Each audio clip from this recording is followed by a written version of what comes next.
할렐루야. 자, 우리 서로 바라보면서 오늘 이렇게 인사하겠습니다. 하나님은 당신의 위로자십니다.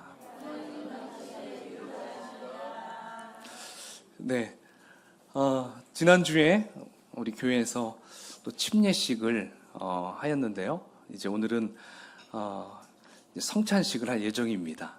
그래서 여러분, 오늘도 정말 우리 예수님과 하나가 되는 좀 거룩한 이 시간이 되면 좋겠습니다. 자, 오늘은 그래서 여러분과 어떤 말씀을 나눌까 이렇게 기도 중에 그 욥의 고난을 좀 생각해 봤어요. 요즘에 참 고난 때문에 참 힘들어하는 분들도 있고, 대체 내가 왜 고난을 받아야 되나? 내가 하나님 앞에 죄를 지은 것도 없고 특별히 잘못한 것도 없는데 왜 이렇게 내 인생은 힘들까? 이러한 분들이 의외로 많이 계시더라고요.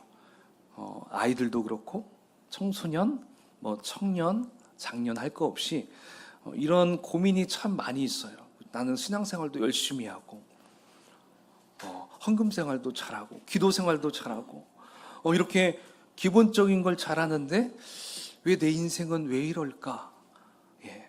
여러분, 그 인생의 고민, 정말 그 이유를 알기 위해서는 참 욥을 통해서 우리가 그 비밀을 알 수가 있는 것 같아요. 특별히 오늘 전반적으로 이 욥기서의 말씀을 통해서, 그래서 오늘 우리가 함께 좀 은혜를 나누었으면 좋을 것 같아요. 자, 여러분, 욥기, 특별히 이 욥 하면 그가 어디에서 태어났고 또 그가 어떠한 사람인가, 이것을 먼저 알아야 되겠죠. 그 부분이 욥기서 1장 1절에 참 잘 나온 것 같아요. 우리 1장 1절을 우리가 함께 같이 읽어보면 좋을 것 같습니다. 시작. 우스 땅에 욥이라 불리는 사람이 있었는데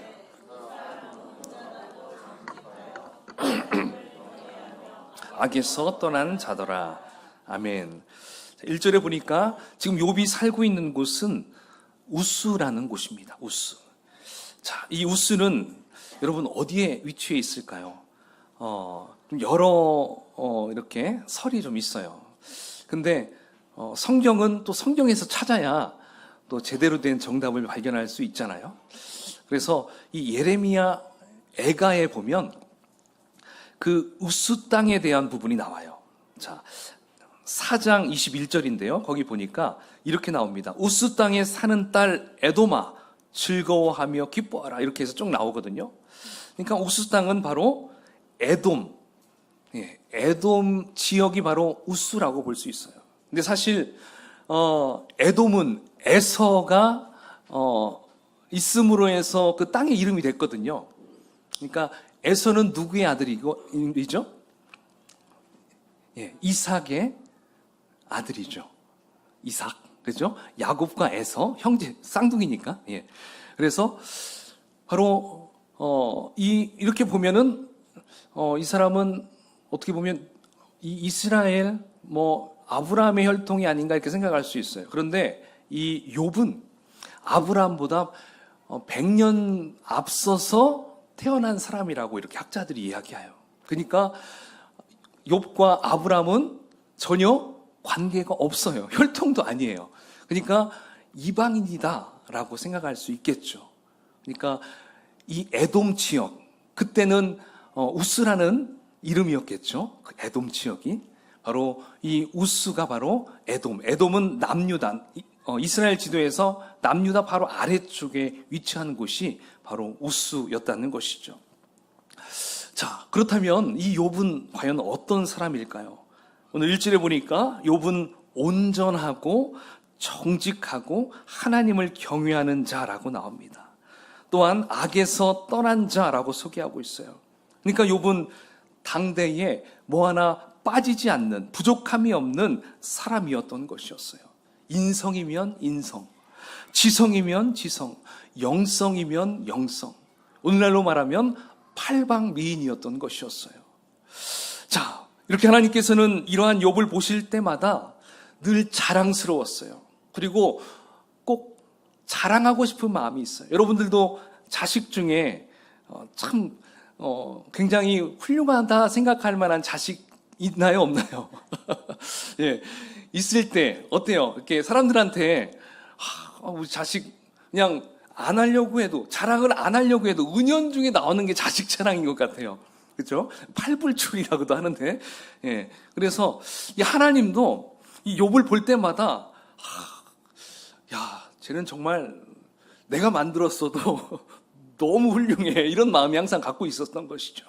그래서 이 욥을 막 자랑하고 싶었어요. 근데 이제 하늘에서 천상회의가 있었습니다. 그때 하나님과 하나님의 아들들, 거기다가 천사와 사탄까지 참여하는 회의가 있었습니다. 자, 그러면서 하나님은 사탄에게 물어봅니다. 여러분 1장에 나오는 거예요. 그죠? 그 사탄에게 이렇게 나와요.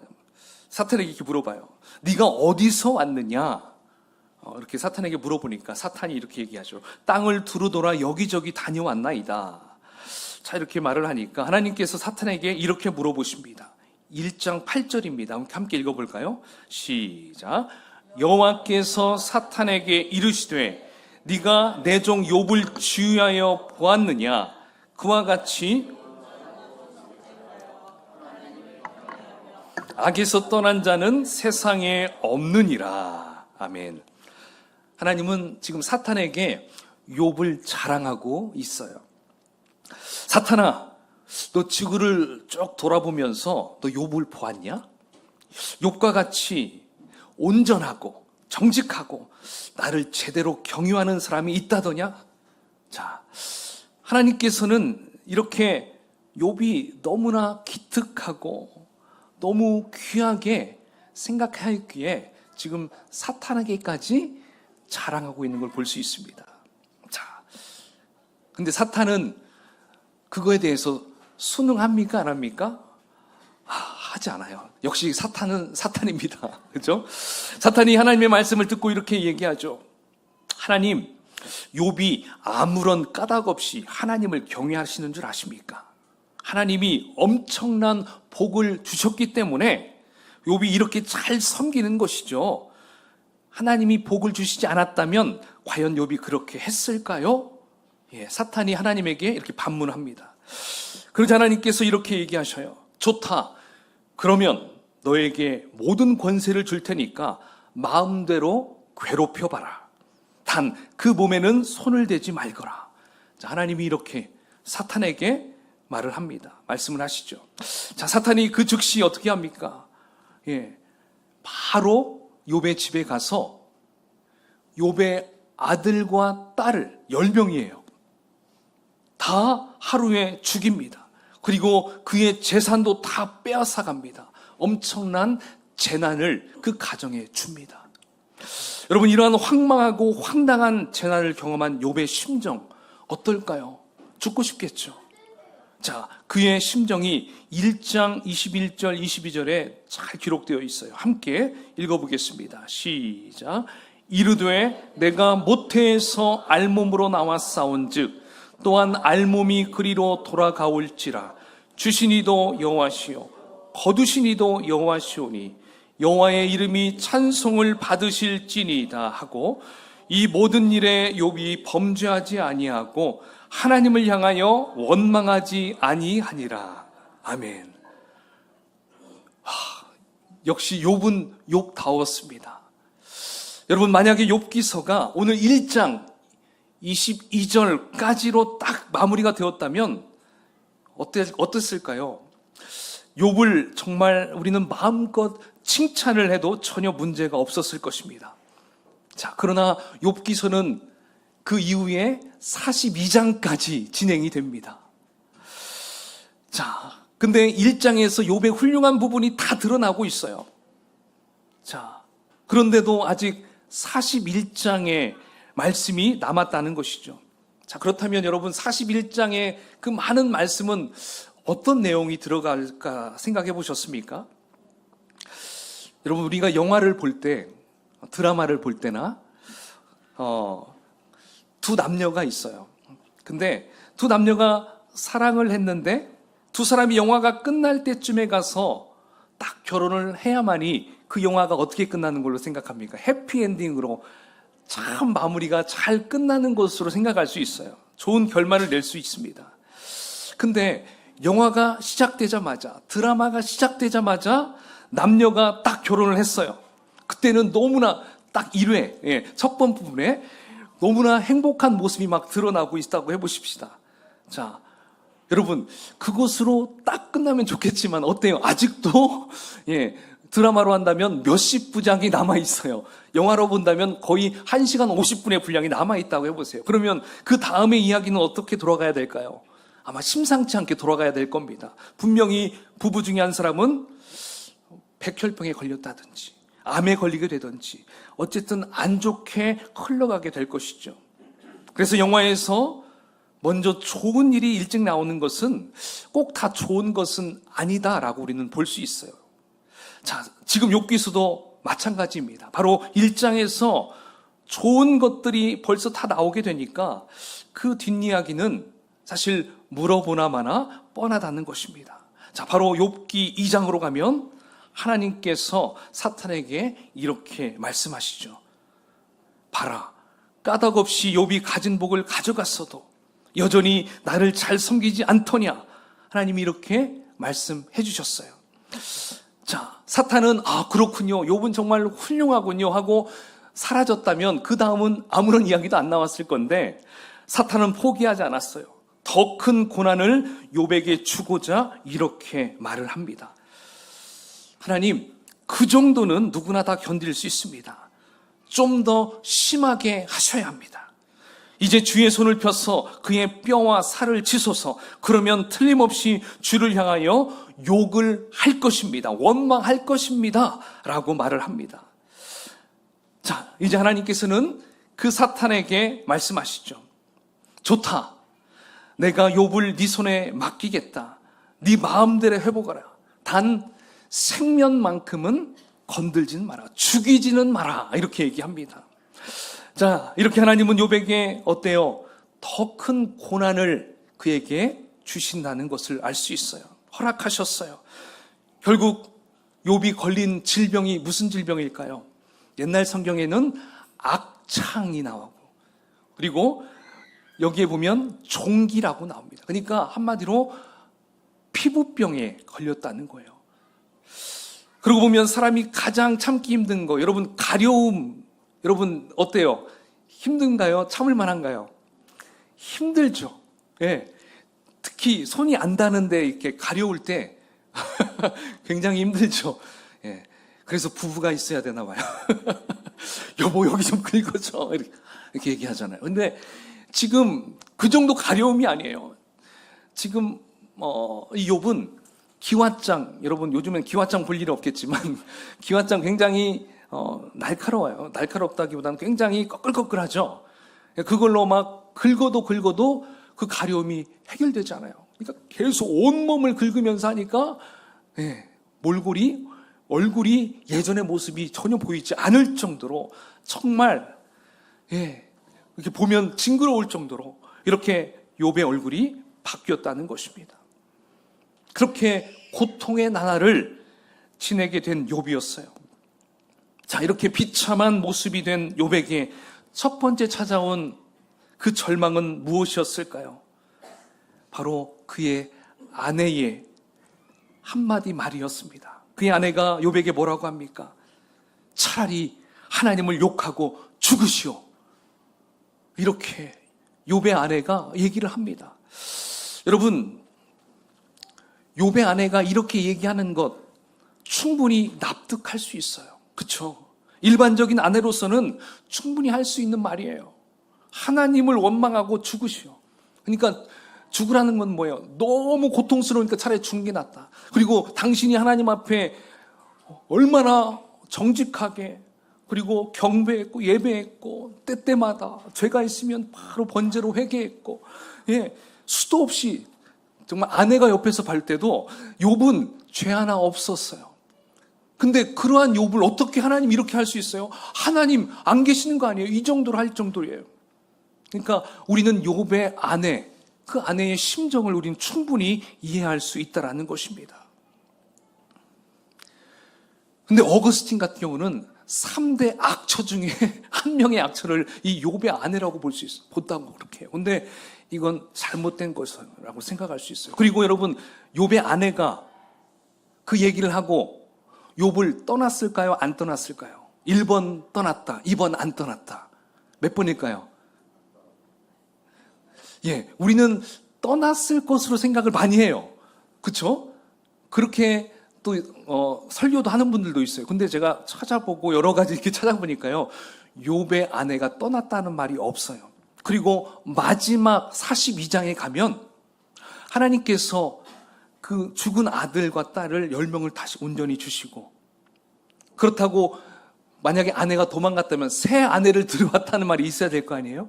전혀 그런 얘기가 없어요. 그러니까 그 아내는 그 욥 곁에서 계속 함께 있었다라고 볼 수가 있다라는 것입니다. 끝까지 욥의 곁을 지켰다라고 볼 수 있어요. 자, 어쨌든 이러한 욥의 소식이 이제 그의 친구들에게까지 전해지게 되었습니다. 자, 그 친구들은 곧바로 욥을 찾아옵니다. 그러면서 이제 욥기 2장 11절에 이렇게 그들의 이름과 그들을 소개해주고 있는데요. 우리 함께 읽어볼까요? 그 친구들 시작.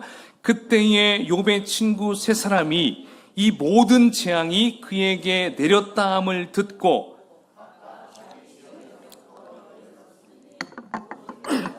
엘리바스와 수아 사람 빌닷과 나아마 사람 소발이라 그들이 욥을 위문하고 위로하려 하여 서로 약속하고 오더니. 아멘. 자, 욥의 친구 세 사람이 나오죠.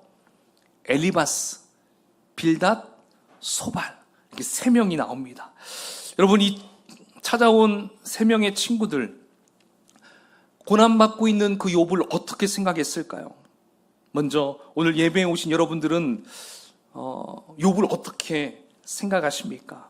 우리는 사실 1장을 통해서 보았을 때는 위대한 신앙인, 정말 하나님 앞에 부끄러움이 없는 그러한 참 훌륭한 좋은, 지금으로 얘기한다면 그리스도인이라고 말할 수가 있을 것입니다. 또 우리는 인내의 화신이라고 한다면 또 욥을 또 이야기를 하죠. 그러나 사실 우리가 욥기서 2장, 3장 쭉 보면은요, 그 전체 내용을 보면 욥은 별로 잘한 대목이 없다라는 걸 볼 수가 있어요. 욥이 잘했던 것은 딱 1장에 불과하다는 것이죠. 그리고 나머지 41장에 걸쳐서는 잘한 것이 없다라고 볼 수가 있어요. 사실 욥은 인내한 적도 없고 그가 승리한 적도 없다라는 것이죠. 자, 우리가 성경 구절들을 추적해 보면 욥이 하는 이야기는 전부 이런 내용이었습니다. 하나님, 억울합니다. 제가 무엇 때문에 이런 일을 당해야 합니까? 이것이 욥기서 전체를 아우르는 욥의 마음이었어요. 끝까지 욥은 하나님 앞에 찜찜했어요, 마음이. 도대체 하나님 왜 나한테 이러냐고, 왜 이러냐고 원망이 계속 안에 있었어요. 그러니까 한마디로 하나님께 삐쳐 있었던 거예요, 계속. 자, 이러면서 그의 세 친구들의 이야기는 이렇습니다. 네가 잘못한 일이 없다면 이런 일이 왜 생겼겠느냐? 이런 일이 생긴 것을 보면 뭔가 잘못한 것이 있을 것이다. 너 그 죄를 빨리 회개해라. 자, 지금 세 친구들은 이렇게 지금 접근하고 있다는 것입니다. 자, 여러분, 이 세 친구들의 이렇게 접근하는 거, 제가 이렇게 그들의 이름을, 이 세 명의 이름을 보면서 그들의 접근하는 방법을 이렇게 한번 생각해 봤어요. 그러면서 그 이름이 또 잘 외워지더라고요. 여러분, 엘리바스, 엘은 뭐죠? 하나님이죠. 그러니까 저는 이렇게 생각해 봤어요. 엘리바스, 너 하나님께 회개해 봤어? 그래서 엘리바스. 그 다음에 빌닷, 욥, 너 하나님께 빌기를 다 해봤어? 이제 자, 잘 외워지죠? 빌닷 하니까 빌기를 다 해봤어. 그 다음에 누구 남았나요? 소발이죠. 여러분, 소발은요, 소발이 한 이야기를 쭉 보면 굉장히 화를 잘 내요. 대뜸대뜸 화를 잘 내요. 욥이 전혀 그래서 말대꾸를 하지 않아요, 또 그거에 대해서. 그러니까 이 소발은 이렇게 외우면 될 것 같아요. 노발대발 소발하는 것이죠. 이렇게 해서 하니까 저는 지금까지 이름은 전혀 잃어버리지가 않아요. 그렇죠? 엘리바스, 빌닷, 소발. 여러분 잘 기억할 수 있을 거라 생각을 해봐요. 자, 어쨌든 이 세 친구의 말을 들은 이 욥은 그들에게 이렇게 말을 합니다. 그들이 계속, 야, 너 문제 있어. 너 회개해야 돼. 너 죄 때문에 그래. 계속 이렇게 접근하니까 욥은 그 친구들에게 공통적으로 이렇게 얘기합니다. 얘들아, 나는 잘못한 것이 없다. 그래서 나는 더 이해가 안 가. 내가 잘못한 것이 있다면 이해가 가겠는데 잘못한 것이 없는데 이런 일이 벌어지니까 나는 도무지 이해할 수가 없다. 하나님을 만날 수만 있다면 좀 따져봐야겠다. 이렇게 이야기를 해요. 자, 이러한 내용으로 욥이 항변을 하니까 세 친구들은 다시 지적합니다. 네가 무엇을 잘못했는지 모르겠지만 네가 대답하고 있는 것만 들어봐도 너는 틀려먹었다. 사람이 어떻게 하나님 앞에서 난 잘못한 것이 없습니다. 이렇게 뻔뻔하게 대답할 수 있단 말이냐. 그것만 봐도 넌 틀렸어. 또 이렇게 욥에게 그것에 대해서 문제를 이야기하고 있어요. 여러분, 저는 이 욥의 세 친구들이 말하는 것을 보면서 야, 보통 교회 성도들이 하는, 보통 성도들이 말하는 성향이다라고 생각이 되더라고요. 사실 저 역시 이 욥의 세 친구와 같은 마음이 들 때가 참 많이 있어요. 문제가 있고 뭔가 고난이 왔을 때, 야, 너 뭐 문제 있는 거야? 너 잘못한 거 있는 거 아니야? 막 이런 식으로 제가 접근할 때가 참 많이 있었더라고요. 왜 그럴까요? 그것은 누구나 고난을 받거나 질병으로 아파할 때 대뜸 하는 소리가 뭡니까? 야, 너 곰곰이 생각해봐. 너 하나님한테 뭐 잘못한 거 있지? 너 일단 회개부터 해. 너의 삶을 돌아봐. 막 이렇게 우리가 얘기를 한다는 것이죠. 그렇게 하니까 여러분 어떻게 됩니까? 그 말을 들은 성도님들, 그 고난 중에 있는 성도님들, 내가 이렇게 아프고 내가 시험에 떨어지고 되는 일이 없게 되는 것 스스로가 죄책감에 빠져버려요. 그리고 성도들과 얼굴을 보기가 싫어져요. 보면은 말은 하지 않아도 꼭 그렇게 나에게 이야기하는 것처럼 느껴져요. 특별히 여러분 수험생들 가운데 학교에 막 열심히 했는데 잘 안 됐을 때 어때요? 성도들 얼굴 보기 힘들죠. 저도 재수를 해봐서 알아요. 정말 사람들 보고 싶지도 않아요. 만나고 싶지도 않고 그래서 그 마음 가운데 늘 죄책감에서 참 빠져나오기가 참 어렵다라는 것을 볼 수 있어요. 결국 신앙을 멀리하는 이유가 바로 여기에 있다는 거예요. 주변에서 그 사람에게 싸잡아서 너 문제 있는 것은 네 죄 때문이야. 너한테서 문제 있어. 계속 그렇게 오니까 그 말을 들은 사람은 결국 신앙을 버리는, 하나님을 떠나버리는 그러한 사람들이 많이 있다는 것이죠. 사실 이것이 우리들이 가지고 있는 신앙 패턴이라는 것입니다. 따라서 이제 이러한 신앙 패턴을 우리가 어떻게 해야 될까요? 예수님의 이름으로 끊어야 할 줄 믿습니다. 끊어야 돼요. 왜냐하면 우리가 옳은 길을 가고 있음에도 불구하고 거기에 시련과 환난과 고난이 따르는 것, 여러분 이것은 당연하다는 것입니다. 당연한 거예요. 하나님은 지금 실시간으로 사실 욥과 그의 친구들이 나누는 모든 이야기들을 듣고 계셨고요, 바라보고 계셨습니다. 하나님께서는 그 사이로 끼어들고 싶을 수도 있었을 거예요. 야, 아니야.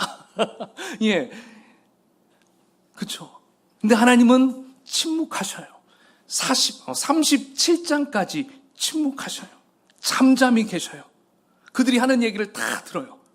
그들의 속내, 겉으로는 모르죠. 근데 욥에게 하는 말, 그러니까 세 친구는 굉장히 의인이라고 생각하죠. 굉장히 의로운 사람. 욥, 너는 죄인이야. 너는 우리와 차원이 달라. 이렇게 가니까. 그러니까 하나님께서는 그들의 말하는 모든 것들을 다 듣고 계셨던 거예요. 자, 이제 37장까지 잠잠히 계시던 우리 하나님은 38장에 등장하십니다. 자, 특별히 이제 42장 7절에 우리 하나님은 욥에 대해서 마지막에 이렇게 선언해 주셔요. 자, 함께 읽어볼까요? 세 번역으로 함께 읽어보겠습니다. 시작. 주님께서는 욥에게 말씀을 마치신 다음에 대만 사람 엘리바스에게 이렇게 말씀하셨다. 내가 너와 네 두 친구에게 분노한 것은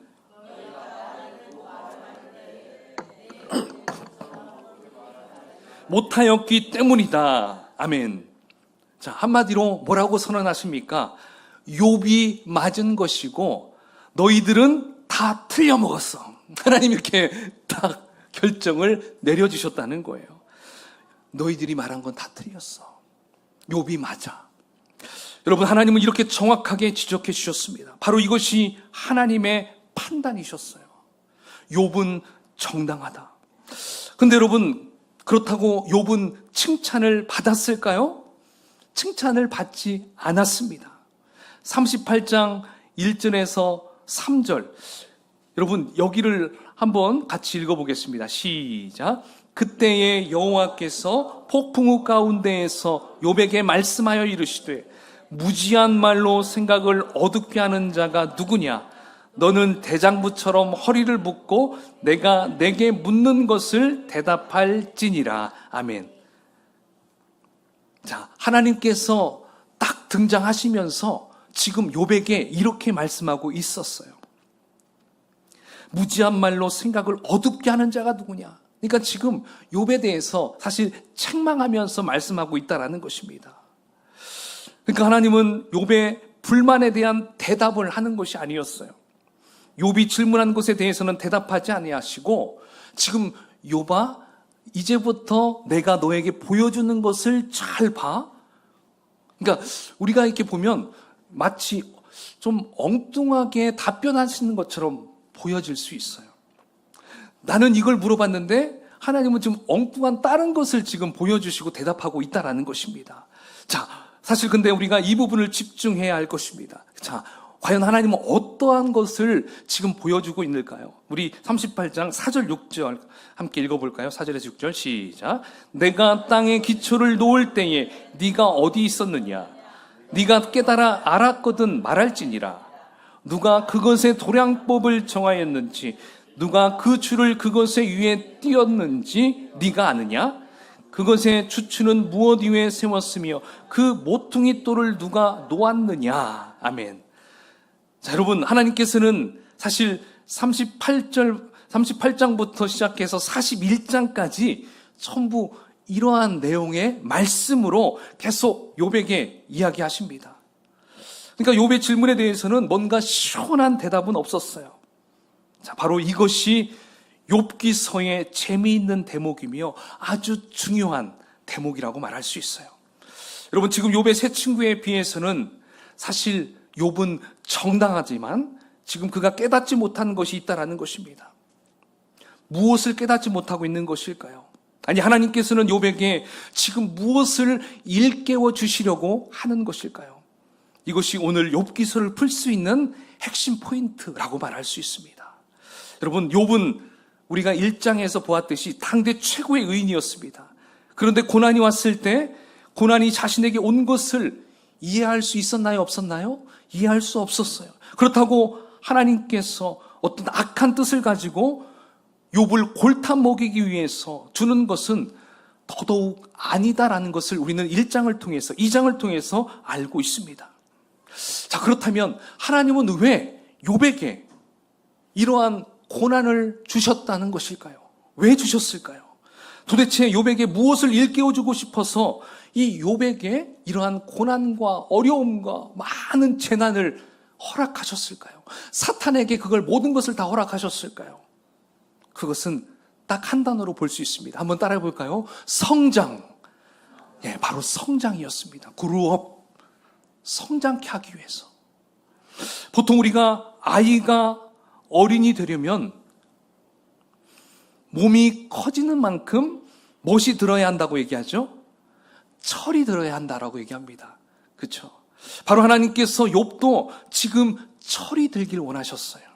하나님께서는 욥의 신앙의 수준을 지금 현재도 너무 좋고 잘하고 있지만 그것에 안주하지 않고 더 성장시키시고 끌어올리려는데 목적이 있었다는 것입니다. 마치 누가복음 15장에 나오는 탕자 이야기에서 여러분, 탕자가 밖에 나가서 수많은 고생을 통해서 회개하고 자신의 정체성을 찾고 철이 들었던 것처럼 지금 욥도 지금 이유 없이 받는 고난을 통해서 나는 누구인가? 하나님은 누구신가? 수많은 고뇌와 연단을 거치면서 욥은 진정한 하나님의 최애 아들로 거듭날 수 있도록 지금 만들어가고 있다라는 것이었어요. 여러분, 만약에 탕자가 고난이 없었다면 어땠을까요? 그 집에 살고 있는 그 탕자의 형처럼 철없고 전혀 성작이 없는 그 탕자의 형과 다를 바 없었을 것입니다. 탕자의 형도 분명히 이러한 신앙의 연단이 있어야지만이 그가 철이 들어야 되겠죠. 그렇습니다. 그러므로 하나님께서는 욥에게 지금 이렇게 말씀을 하시는 거예요. 욥아, 너는 정당하다. 넌 내 아들 맞다. 그런데 내가 너에게 요구하는 것은 그저 정당한 수준이 아니야. 욥, 너는 나의 자녀이기 때문에 그 이상의 것을 내가 요구하는 것이란다. 바로 이것이 오늘 욥기서에서 하나님이 사탄으로 하여금 욥을 시련과 재난 속에 집어넣도록 허용하신 이유였던 것이었습니다.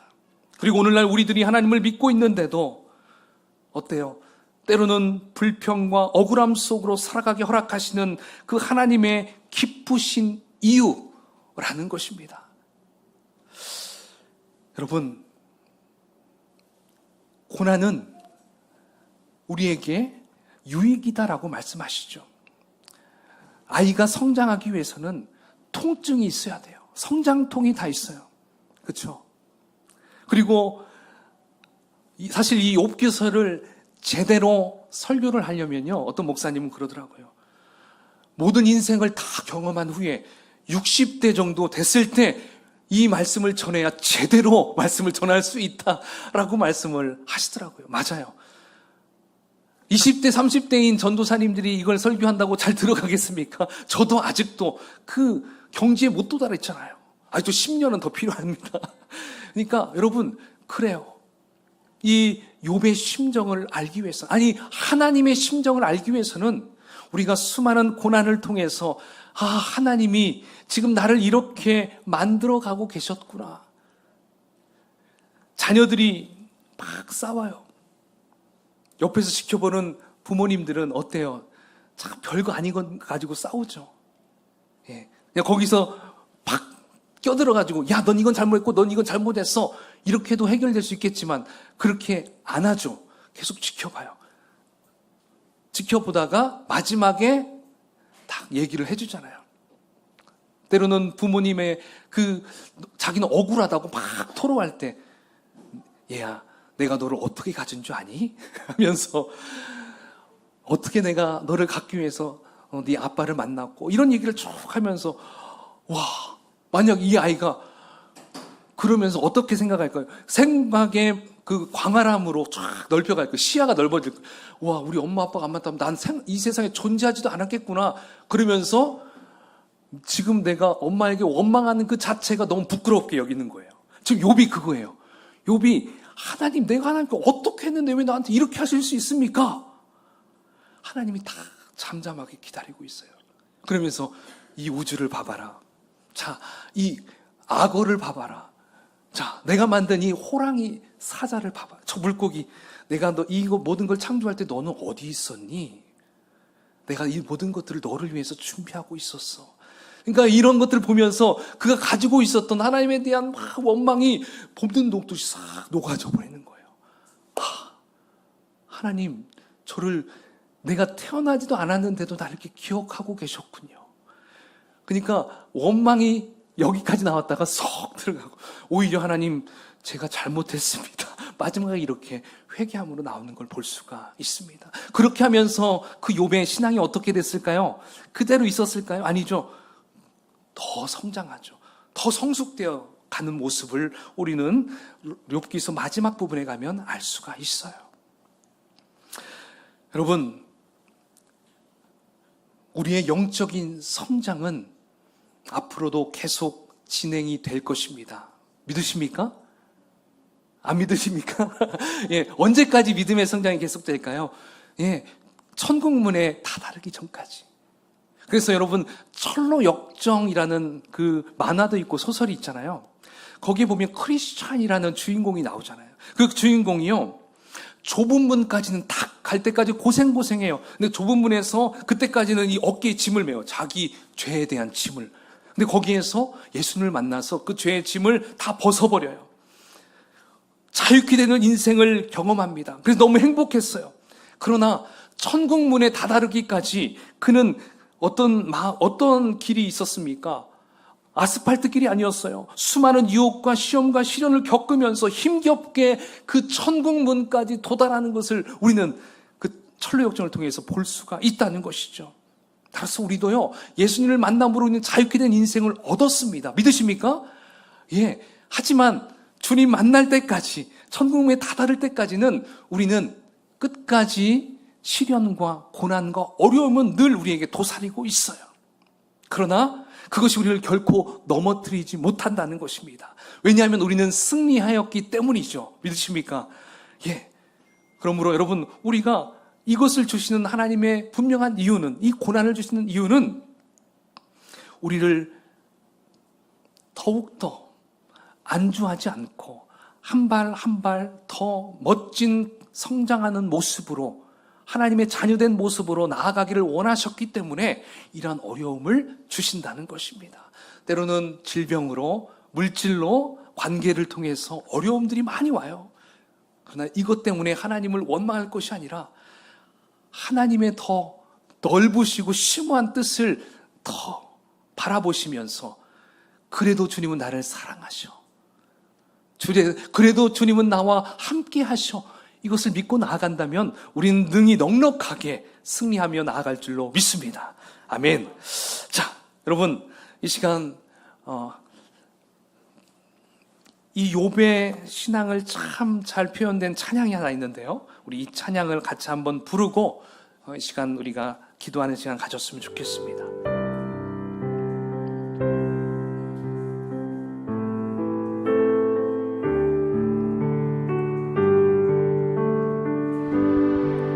주가 보이신 생명의 길, 나 주님과